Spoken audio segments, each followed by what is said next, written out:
గత బీఆర్ఎస్ ప్రభుత్వంపై మంత్రి పొంగులేటి శ్రీనివాసరెడ్డి విమర్శలు చేశారు. పేదవాడి ఇంటి కలను గత ప్రభుత్వం బొమ్మలకే పరిమితం చేసిందన్నారు.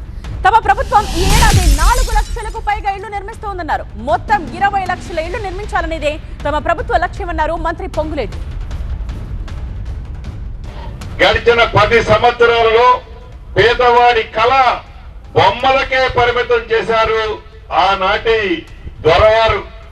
ఆ కళను నిజం చేయాలని మొదటి విడతగా రాష్ట్ర వ్యాప్తంగా 4.5 లక్షల ఇళ్లు ఇచ్చి ప్రతి ఇంటికి 5 లక్షల చొప్పున 4 విడతల్లో పునాదులు వేయడంతోనే ₹1,00,000, స్లాబ్ లెవెల్కి కట్టడంతోనే మరొక 1,00,000, స్లాబ్ వేయడంతోనే 2 లక్షలు, ఇల్లు పూర్తయిన తర్వాత 1,00,000 చొప్పున 5 లక్షలు ఇచ్చే కార్యక్రమాన్ని 22,500 కోట్లతో మొదటి విడతగా మొదలుపెట్టి ఈ రాబోయే 3.5 సంవత్సరాలలో ఈ 4.5 లక్షలతో కలిపి రాష్ట్ర వ్యాప్తంగా 20 లక్షల ఇళ్లు కట్టాలన్నదే మన ఇందిరమ్మ ప్రభుత్వం యొక్క ఆలోచన, చిత్తశుద్ధి.